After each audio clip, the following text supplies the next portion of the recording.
My name is Hannah and I'm a teacher from Twinkl. Thanks for joining me for daily reading. This is the final video in a series of 10 where we've been reading a story called Jazz Harper's Space Explorer. Each day we've been reading a chapter of the story and working on a reading skill. I'm going to be asking you some questions throughout the video, so if you'd like to write your answers down, you'll need a piece of paper, or click on the link in the description below to download an activity pack. You can type onto the activity sheet in there, or you could print it out. If you haven't been reading along with us so far, it's best to go back and watch one of the earlier videos to catch up. If you have been reading along, the first thing I'd like you to do is pause the video and talk to someone or have a think about what you can remember about the story so far. Well done. In the story so far, Jazz has experienced Mars school and she's met a bully named Letitia. When Jazz and Elijah got into trouble for breaking some vital equipment, the rest of the children got to go out onto the surface of Mars, and Jazz and Elijah were very jealous when they were left behind. Jazz decided that she needed revenge, and she and Elijah have taken 2 spacesuits and are now out on the surface of Mars, playing inside the Mars buggy. We know that very soon Jazz's mum is going to set off on an expedition to find Martian life. Elijah was writing the diary in the last chapter, and he got cut off halfway through a sentence. Today we're going to be reading chapter 9, and we'll also be asking questions to help us with our understanding. Chapter 9. Is there life on Mars? Sol 115, Mars year 57, late at night. Diary, this is Jazz. So much has happened since Elijah stopped writing. I don't even know where to start. We were playing at being arrested by alien police in Marstropolis when, suddenly, the door to the hangar opened and sunlight glared inside. There, in the doorway, stood 3 figures with horrible blue skin and enormous heads. Elijah was babbling away in the luggage compartment about whether Martians would have the same laws as humans. I hissed at him to be quiet. His head popped up from the back. When he saw the figures, he started to breathe very quickly. "Oh no, oh no, oh no, oh no," he gabbled. "We are going to be caught. We're going to be in so much trouble. They're going to arrest us. They are going to throw us off the planet. I haven't even seen Olympus Mons yet. Oh no, oh no, oh no, oh no." I shushed him. We tried not to move too much. We didn't want to be spotted. Then the figures huddled together and I took my chance to leap into the back with Elijah. He was shivering. "Don't worry," I said, rubbing him on the back to calm him down. "It's just my mum and some of her scientist buddies. They're much too busy to notice that we're even here. Today's the day that Mum's going looking for aliens." Elijah's eyes went wide with panic. He had worked out my plan. I hadn't told Elijah everything, but I didn't exactly lie. I told him that we weren't going to drive the buggy, and that was true. Mum was the driver. Elijah is very sensible, you see. Sometimes he's too sensible. I knew that the only way to get him into the Mars buggy was to convince him that it was just pretend. However, it wasn't pretend at all. Today was the day that my mum was setting off to find aliens, and we were going with her. The buggy door opened and one of the rubbery blue people swung themselves inside. I could tell by the familiar way in which she moved that she was my mum. She began to press buttons on the keypad inside the craft. "We've checked the buggy over. She's in perfect health," said one of the blue-suited people outside. Their voices fizzed through our helmet speakers as they came within range of us, and I clamped my mouth shut so that they wouldn't know we were there. "It's a short trip," said the other, "but we'll be on the end of the line if you need us." "I just hope that I can remember how to drive," Mum joked, strapping herself in. The door slammed shut, and the buggy engine hummed into life. This was it, our last chance to own up and go back inside to the colony where everything would be safe and normal and boring. Letitia's smug face swam in my mind. I kept my mouth shut. If we confessed now, we'd be put on the first rocket back to Earth. This was our only chance to prove that we were real explorers, just like Gran. Excitement and nerves bubbled like lava in my stomach. The large door in front of the hangar rolled open. Official-sounding voices crackled over the radio again. "Fuel tank full. Weather conditions blustery. Risk of dust storm 5%. Mum flicked switches and twiddled knobs. The hum of the engine turned into a steady chug. With a grumble and a lurch, the buggy was off, out of the hangar into the cold Mars sunlight. Elijah's hand gripped mine. I squeezed his fingers through our thick space gloves to reassure him. We drove for ages. Elijah and I couldn't see much because we were crouched in the back behind the shutter. We could only see a slice of the dashboard and a sliver of windscreen. At first it was interesting to watch the Mars soil roll past, but after a while it got very boring. Dusty orange rocks were scattered in every direction. Even the air tram ride to Grounds Flat was more interesting. At least there were trees and buildings and people to look at as they flew past. The journey seemed to take hours and hours, and that's because it did. I could see the clock on Mum's dashboard. When we set off, it said 11:31, and when we arrived, it said 13:45. The whole time she was talking back and forth with her team at the colony. Their voices were crackly and hard to make out, but Mum kept giving updates about where we were. 13 kilometres northeast of Marineris and skirting some craters. In 5 kilometres, I have a clear route ahead of me. 19 kilometres north-northeast and approaching a steep ridge. I've still got 3/4 of a tank, so I'm going to give it some welly. We'd only travelled a few kilometres, and it took forever, because the buggy had to go slowly over the uneven terrain. At last we arrived somewhere gloomy and quiet. Mum stopped the buggy with a jerk. I've reached my destination 32 kilometres from base. I'm about to descend into the cave and collect the sample. I should report back within 3 hours. Over? Copy, said the distorted voice over the radio. There was a beep and then silence. The buggy gave a deep rumble and began to gently shake. Elijah and I held out our arms and tried to stabilise ourselves as the buggy began to judder. That's when I realised that it was lowering us down into a cave. After a few moments, the buggy steadied itself and came to a stop. Mum unclipped herself from her seat and made her way to the door. With a clunk, the buggy door swung up and Mum leapt out. We heard her steady breathing fading away as she walked away from us, and I knew that it was safe to talk. I shook Elijah's arm. This is our chance. We have to follow Mum so that we can help her to capture alien life. We can't let her face them alone. We scurried from the buggy, our boots thudding on the dusty ground. The buggy was parked inside a cave nothing like the caves on Earth.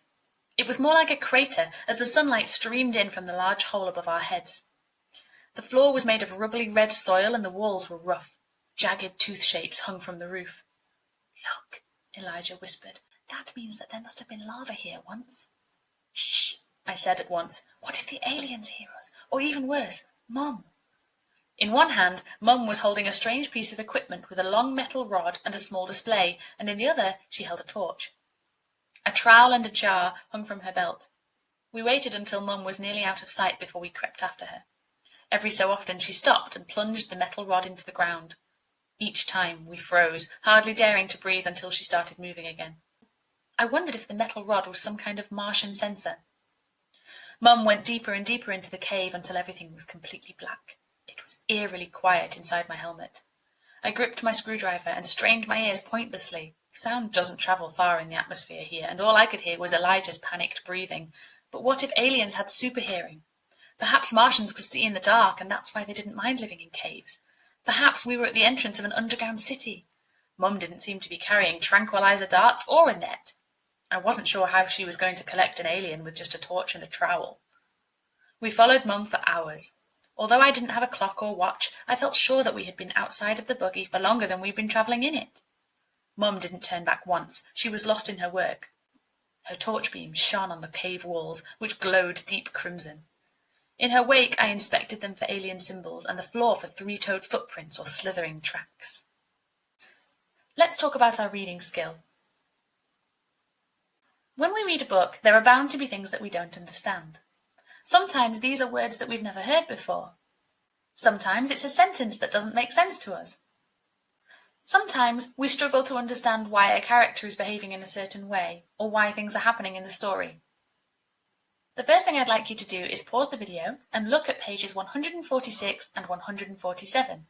Then I'd like you to find a word that you don't understand and write it down. Pause the video now.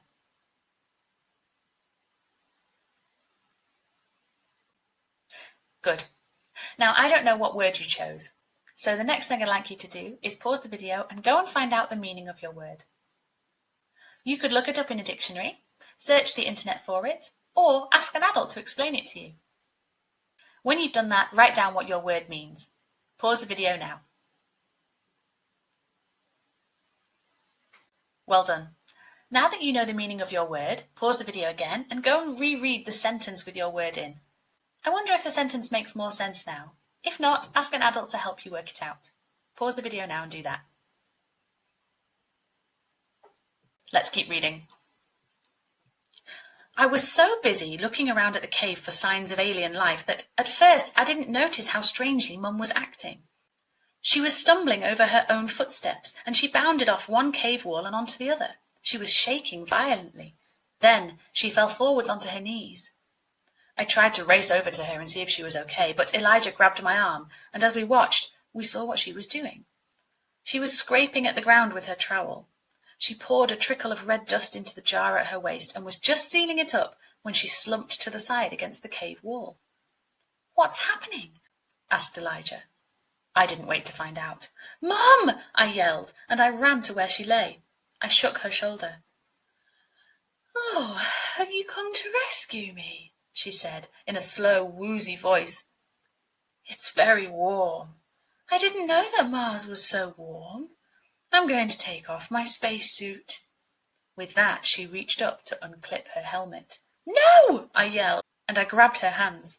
"You'll die if you do that. Mars is too cold and there's not enough oxygen. Elijah, help!" Luckily, Mum isn't very big, even for a grown-up. Elijah took her feet and I took her shoulders, and we carried her from the cave. Mum had gone all floppy and was still babbling. The way in which she was behaving reminded me of something. It took an age to get Mum back to the buggy, and we puffed and panted the whole way. We opened up the back and loaded her inside. By then, she had stopped shivering. Suddenly I remembered. "Hypomyrthia!" I cried. Elijah looked baffled. "That thing when you get really cold," I explained. He said that it was hypothermia, and I explained what Gran had told me.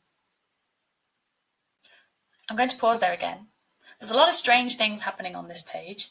Sometimes you might have questions about what is happening, and it's important to ask those questions to help you understand. For example, here on page 147, as I was reading, I wondered why the cave walls, which glowed deep crimson, were crimson. I know that crimson is a red colour, but I couldn't work out why cave walls would be red. I'll go and research it later. It's okay to have questions like that. What I'd like you to do is pause the video and write down a question that you might have about what's happening in the story here. Choose any question you like. Pause the video now and write it down.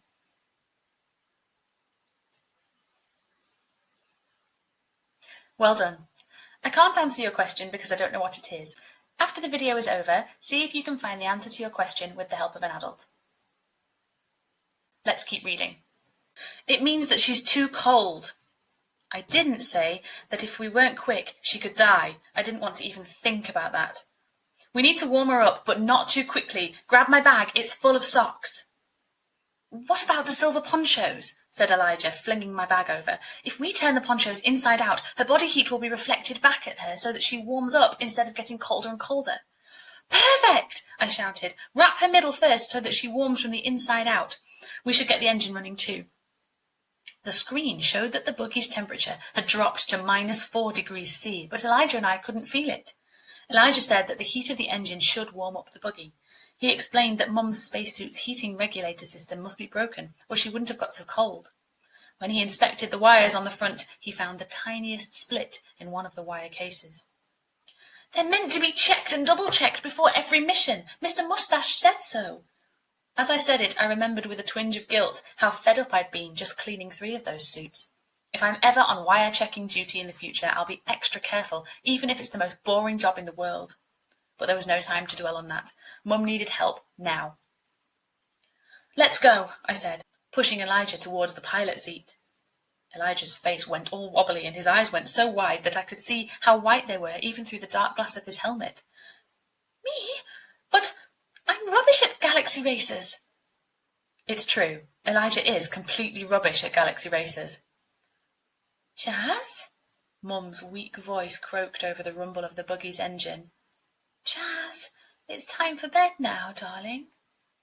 There was no time to lose. Mum was still in danger and I needed to get her to safety.